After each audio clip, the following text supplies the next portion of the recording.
Hey guys, how you guys doing? My name is Oriana-Marie and today we're going to be talking about uncertainty. Where do we even begin? What a time to be alive, like literally. This period has been insane and I know that this is an easy target for thoughts to come in mind. I know some people are dealing with death, some people are dealing with all that's going on with the news, and then you still have all your own personal problems. Some people are going through exams right now, some people are going through coursework right now. It's a weird time, nobody knows what's going on. We're literally just going day by day. Being in such unprecedented times, we have no clue of what's going on, and I know that it can be extremely overwhelming, but just know that you're not alone.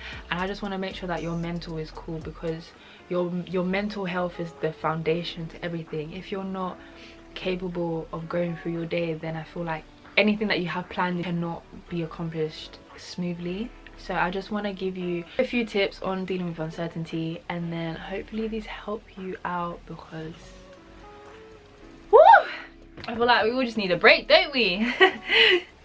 So I feel like the first way to deal with uncertainty is to realize that you're not alone. You can't guarantee what's going to happen in the next 5 minutes, let alone in the next 2 hours, let alone tomorrow, next week, the week after, a month, a year, etc, etc. So the fact that we're all kind of going through our own little pieces of uncertainty, it should be of comfort to you that we're all kind of in the same boat together. I can guarantee you nobody knew COVID and what's currently going on in terms of protests and fighting for equality, and nobody knew that this was going to happen 5 months ago.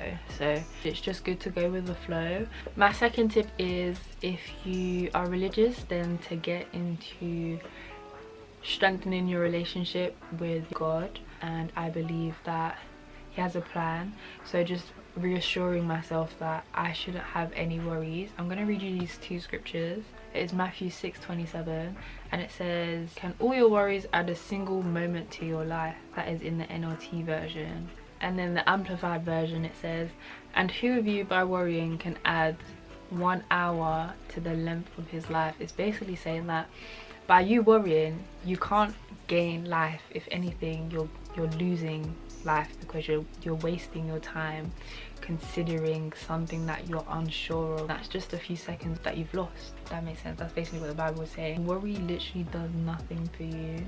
I know it's a lot easier said than done though. Like, when you think about it, it's so easy for your thoughts to just be like constantly running an overdrive when you're thinking. If you can feel like a sense of fear is coming amongst you, then you need to stand strong and kind of counteract that and be like, no, it's gonna be fine, it's gonna be fine, it's gonna be fine. If anything, it just puts you in a situation where you're more fearful of what's to come because you have no control. Just say to yourself like, it's going to be okay. Just keep repeating that, it's going to be okay. So it's just about having faith, like literally. It also says in Matthew 6:34, "So do not worry about tomorrow, for tomorrow will worry about itself. Each day has enough trouble of its own." Literally, take each day as it comes. I feel like you get a lot of reassurance by knowing who he is and what he says. When you know his word, you get comfort, and I feel like that's one way that I can battle my mind running chaotically. The third tip, I would say reverse the situation. So say if a friend was to come to you and was to say, "I'm worried about this," what advice would you give them? How would you advise them if you didn't have that worry? So say I'm feeling really anxious about exams, I don't really feel too confident, or I don't know if I'm ready for this exam. Like, I don't know what questions are gonna come up. What if they come up with this, and what if they come up with that, and I just won't feel prepared? And we'll probably be like, nobody knows what questions are gonna come up. If you just revise this, this, this, and this very thoroughly, then you'll be secure in knowing that you've got it all packed and down. Maybe like write some flashcards before the exam. If you go through multiple solutions, you'll be able to find one that would resonate with you. The fourth one is to talk to someone, whether that's a parent, a carer, someone in your family, extended family, a friend, your pastor, your teacher. Open communication is an easy stress reliever. when you talk and you open up, it just feels like something's being lifted off your shoulders and you feel like you can finally sit up straight and you can breathe. Talking to someone will definitely help relieve some of that build-up of tension that you have stored inside of you. You can even talk to a therapist. There are so many landlines that you can call, or people that you can talk to anonymously if you don't feel comfortable talking to people who you know directly. It wouldn't be biased because it's catered to your situation from a perspective that isn't close to you. Like, it's not swayed by this thing or that thing. They literally are giving you the hardcore truth and facts, and they can also give you solutions. But there are so many people that are out there who can communicate and suggest ways to deal with situations, so that would help you greatly. Number 5, implement things within your routine that will get over uncertainty. So a good example of that would be meal prepping.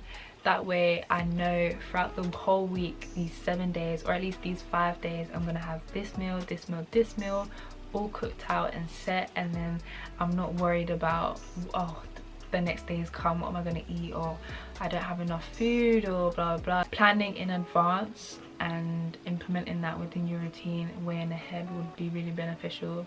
Another example would be sorting out your clothes the night before you go to bed, so that way in the morning when you wake up you're not so stressed about, oh, what outfit am I gonna wear, or I don't have enough time, or like I'm starting to panic, or does this fit with this, or does this look nice with this. If you've planned it the day before, then you can go to bed and wake up rested and at ease because you've planned it out prior. I feel like it is so crucial to make sure that you feel like you have control over some aspects of your life. Not everything in your life is uncertain. You definitely have a say in the course of your direction and the course of your day. Having control in the little things will really help you. I would suggest that you do some stress relief practices, whether that's yoga, eating, free workouts. Maybe you could FaceTime a friend, maybe treat yourself with a spa day, or doing something that you love or that you enjoy whilst forgetting about what's going on. So even if it's for a short amount of time, you're able to feel a sense of happiness, and knowing that you're looking after yourself, you're eating well, you're getting all of your vitamins. The last thing would be to limit how much time you spend consuming news. So if that means you going from 5 hours a day to being on Twitter and reducing it to 2 hours a day. I know that the news can get a lot, especially when everyone's reposting and you're seeing this thing and that thing and this thing. That's why a lot of people don't tend to watch the news. I encourage you guys to watch the news, but do it in limitations, because information is important and we need to be aware of what's going on. However, be in control. So an example of that would be saying, I've woken up at 8 o'clock. I'm not going to touch anything news related until 1 p.m. After I've had a shower, after I've eaten, after I've looked after myself health wise, then I can consume that, and I'm only going to look at that news for 10, 15, 20 minutes, at 30 minutes max. Maybe it's only watching the news when you have tea or while you're eating your dinner, because you're not going to spend hours doing that activity. So you're not going to spend 2 hours eating. Like, you're probably only going to spend 30 to 40 minutes eating, for example. So during that time, that's the only time of my day that I can consume news, and then other than that, just leave it. Forget about it. Sometimes you just need to put the phone down and to concentrate on what's actually around you. You begin to introduce uncertainty, and then that way you'll be able to adapt to it. Take a break. Me personally, I take so many breaks. My phone is forever off right now. My phone is off. Like, I'll distract myself with something. I know that I've got some digital drawings to do on my iPad, and I'm just trying to improve my craft. And yeah, just limit how much of the negative stuff that you consume, and then replace it for something positive instead, and then you'll find peace. You'll be able to overcome this uncertainty. It's gonna work out for the good. Trust me.